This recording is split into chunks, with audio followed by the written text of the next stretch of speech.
يا أيها الإنسان ما غرك بربك الكريم الذي خلقك فسواك فعدلك في أي صورة ما شاء ركبك. Syekh mengatakan fa inna awwala man yumqatu 'alaiha, sesungguhnya orang pertama yang terkutuk, yang mendapatkan kerusakannya, kebinasaannya, man tunqalu ilaihi, yaitu orang yang disampaikan kepadanya berita itu.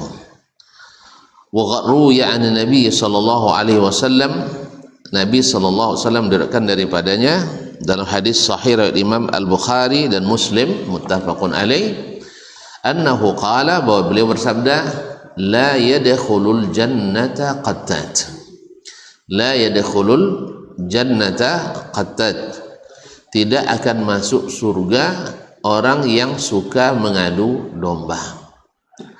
Orang yang suka mengadu domba tidak akan masuk surga. Ma'asyiral kiram dirahmati Allah Subhanahu wa taala. Yang suka mengadu domba, salah satu sifat mengadu domba itu adalah memang orang-orang yang di dalamnya ada penyakit. Orang-orang yang dalamnya ada penyakit. Jadi senang melihat orang susah, atau susah melihat orang senang. SMS. Nasallallahu as-salamata wal afiyah. Dan mengadu domba ini menyebabkan perpecahan yang luar biasa, dan biasanya lahir dari sifat, di antara sifat yang tidak terpuji pula, seperti yang akan diperingatkan oleh Syekh nanti, yaitu sifat hasad. Sifat hasad, karena orang kalau sudah melihat orang dalam keadaan nikmat, dia ingin merusak nikmat itu. Kalau dia tidak bisa langsung merusak nikmat itu, maka dia akan menggunakan jasa orang lain, untuk merusaknya. Oleh itu kaum muslimin dan muslimat dirahmati Allah Subhanahu wa taala, orang-orang yang hasad itu seperti orang Yahudi, mereka adalah manusia paling hasad di dunia, sehingga menyebabkan mereka tidak mau mengikuti kebenaran yang nyata. Alladzina atainahumul kitaba ya'rifunahu kama ya'rifuna abna'ahum. Kama ya'rifuna abna'ahum. Orang-orang yang diberikan Alkitab itu mengenal Nabi sallallahu alaihi wasallam seperti mereka mengenal anak-anak mereka sendiri. Begitu jelasnya Allah memberikan tamsil. Tetapi mereka ketika datang kepada mereka Rasul itu, kafaru bihi, mereka kufur kepadanya. Kenapa? Hasadan min indi anfusihim, karena hasad. Kenapa hasad? Karena Nabi bukan dari golongan mereka. Jadi kalau ndak orang kita, ndak bisa kita terima. Jadi inginnya mereka tidak mau patuh kepada kehendak yang berkuasa, padahal mereka tidak punya kuasa. Sampai-sampai mereka pun kadang-kadang saking buruknya hati mereka, kadang-kadang mencaci dan mencela Allah Subhanahu wa taala. Ma'asyiral kiram yang dirahmati Allah Subhanahu wa taala, dan yang mengikuti jalan mereka, sampai hari ini masih berupaya untuk memecah belah umat ini. Seperti orang-orang Syiah, sengaja didirikan Syiah ini oleh orang-orang Yahudi. Abdullah ibn Saba ibn Sauda al-Yahudi al-Yamani. Tujuannya apa? Supaya umat ini tidak pernah bersatu. Maka mereka dengan klaim, dengan dengan propaganda bahwasanya mencintai Ahlul Bait, yaitu Ahlul Bait dan harus mengkafirkan semua yang bukan mereka anggap Ahlul Bait. Jadi mereka mengkafirkan orang-orang selain mereka. Mereka mengatakan atas nama mencintai Ali bin Abi Thalib dan istrinya Fatimah yang merupakan anak kandung Rasulullah SAW, kemudian cucunya Hasan dan Husain yang merupakan cucu Nabi SAW, lalu mereka merendahkan sahabat yang lain. Bahkan manusia paling dicintai oleh Rasul Allah dan Rasulnya sallallahu alaihi wasallam setelah para nabi dan rasul. Ditanya oleh sahabat, man ahabbun nasi ilaika ya Rasulullah, siapa manusia yang paling engkau cintai? Qala Aisyah, adalah Aisyah. Lalu ditanyakan, wa minar rijali ya Rasulullah, kalau yang laki-laki yang paling kau cintai? Qala abuha, bapaknya. Nah, orang Syiah meyakini orang yang paling dahsyat dan yang paling khianat, yang paling munafik dan murtad setelah Nabi wafat adalah Abu Bakar dan Aisyah radhiyallahu anhumah. Hari Asyura misalnya hari ini bagi umat Islam sebagai hari ngapa tadi? Hari bersyukur.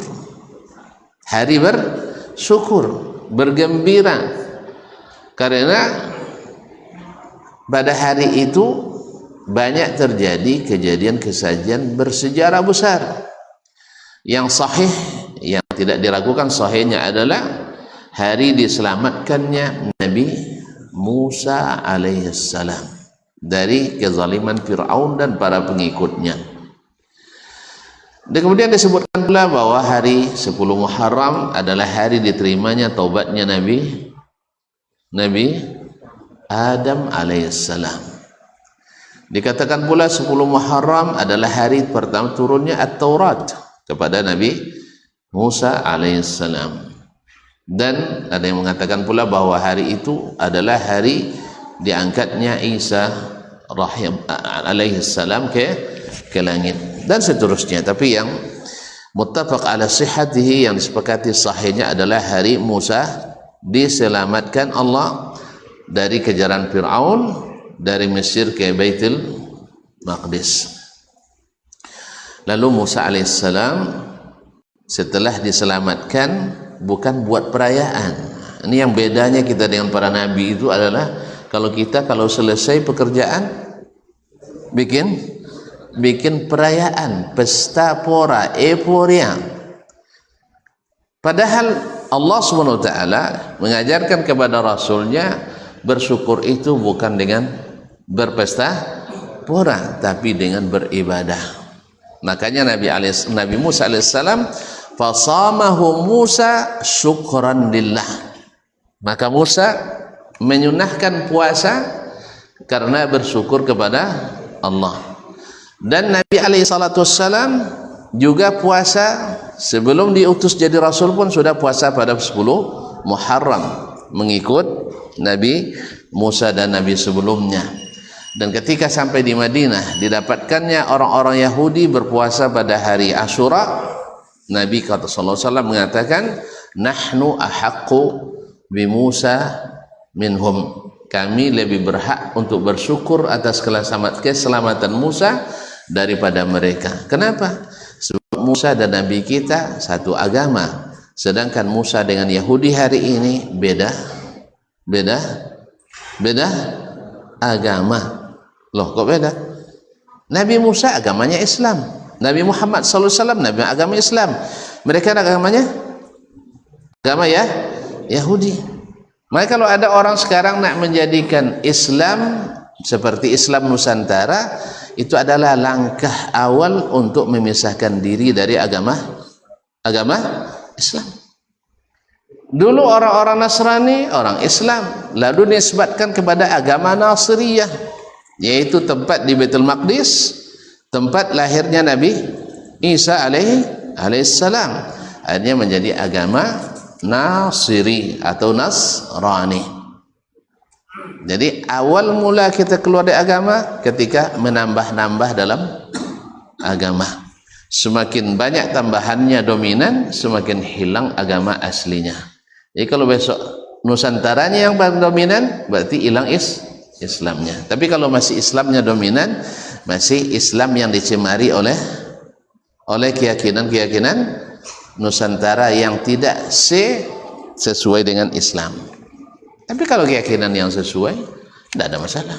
Budaya yang sesuai sangat didukung. Tapi kalau bertentangan, maka Allah SWT lebih didahulukan daripada segalanya. Nah, sedangkan Syiah hari ini yang bentukan Yahudi, hari ini mereka berkabung, berduka cita, hari melukai diri, hari berdarah-darah, dan hari melecehkan sahabat Nabi, bahkan istri terkasih Nabi alaihissalatu wassalam, Aisyah radhiyallahu taala anha.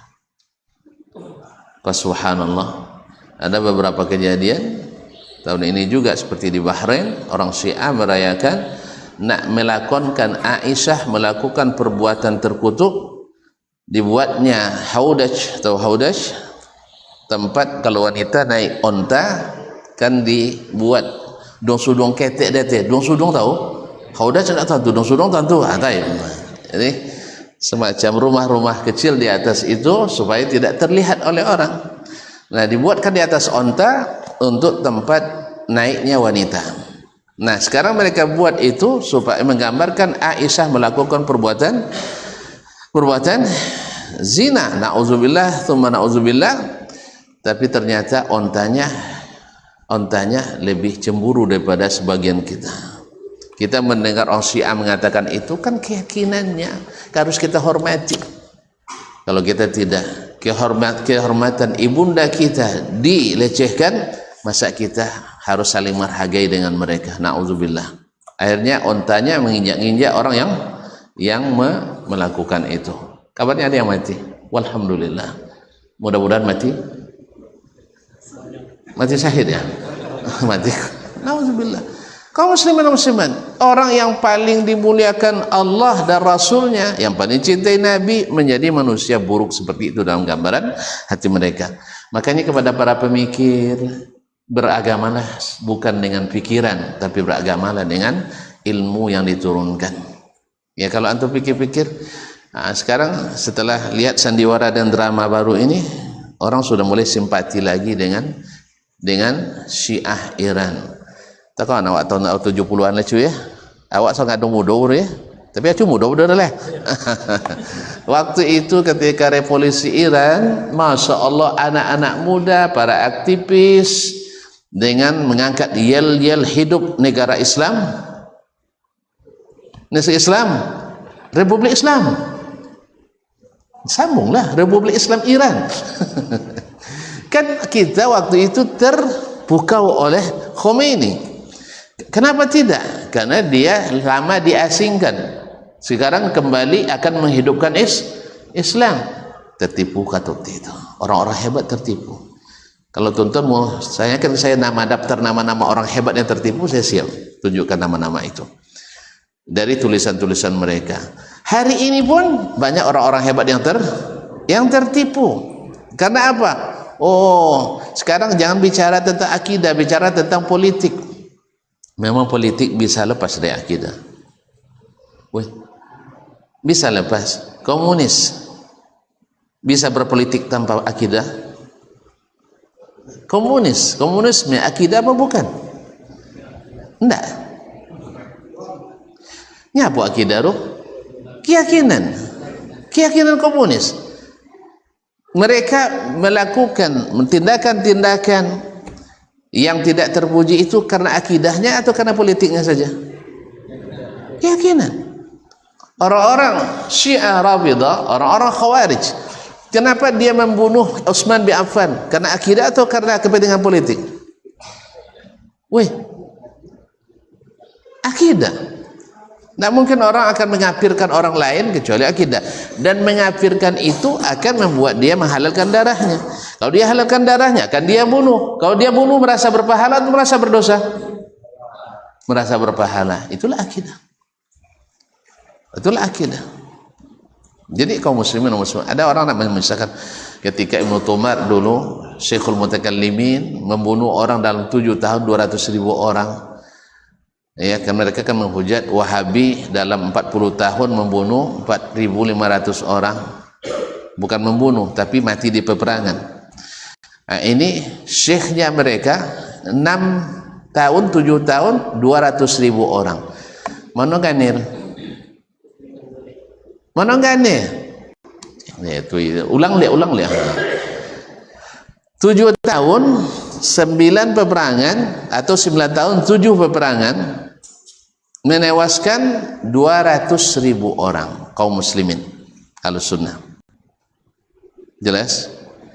Ini 60 tahun 40 kali peperangan, korbannya hanya 4.500 orang. Manon ganas? Wahabi kah atau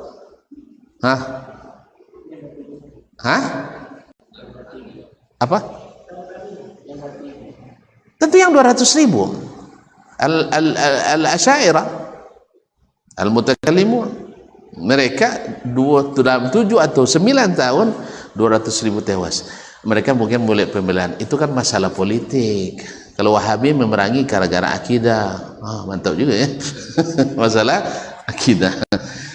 Wahabi seperti kata Syekhul Islam Muhammad Abdul Wahhab, Syekh yang dituduh Wahabi itu adalah kita tak pernah memulai memerangi, tapi kalau diperangi harus membela diri, karena mereka sadar orang Islam tak boleh memerangi orang Islam. Tak pernah memulai, selalu diperangi. Oh enggak, mereka kan menaklukkan Makkah. Iya, sebelum Makkah ditaklukkan sudah dikirim utusan berkali-kali supaya Syarif Hussein ikut menegakkan syariat Islam atas kitab dan sunnah, tapi dia tidak menerima itu. Justru bersiap untuk melawan dengan bantuan Inggris. Sekarang yang tertuduh kan Wahabi yang bantu Inggris kan? Enggak, dengan bantuan Inggris dia itu dijanjikan Jordan sekarang sebagai kekuasaannya, anaknya salah satunya mendapatkan Irak dan satunya mendapat Lebanon. Tapi yang tertuduh dibantu oleh Inggris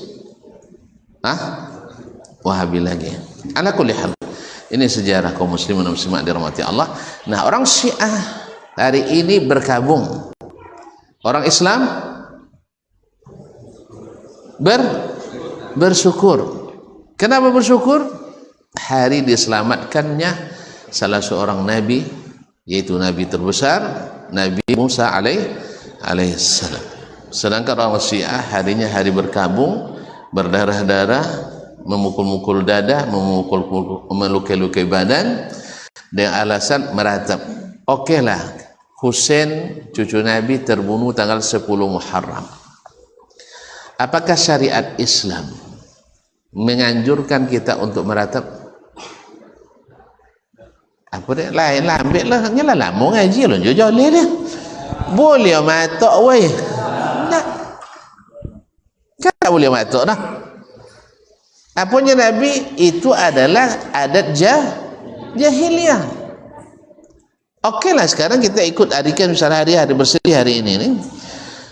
Nah, hari bersedih boleh misalnya, tetapi tidak meratap. Apalagi beliau melukai diri tanpa sebab. Beliau tak. Makanya para ulama dulu pada awalnya ketika ditemukannya keahlian bedah atau bodahnya, kalau bodah kan bawalah, awalnya khilaf mereka boleh atau tidak, boleh atau tidaknya. Bahkan sampai sekarang masih ada. Kalau bedah itu tidak darurat, itu tidak dianjurkan, dianjurkan, karena melukai itu pada asalnya diharamkan karena merusak. Ada bodan tidak merusak tu? Ada bodan tidak merusak? Pasti merusak. Ada sel-sel yang akan putus dan mati, pasti merusak. Mana tuan-tuan mau bawa bodah kau atau tak pernah bodah? Aku dapat jangan bawa bodah aja lah. Sah? Biarlah dalam kondisi asli seperti sekarang ini. Ma'asyiral kiram, ini tidak mereka melukai. Nah, untuk itu mereka tidak akan pernah tenang. Makanya bekerja sama dengan Yahudi untuk senantiasa memecah belah umat ini.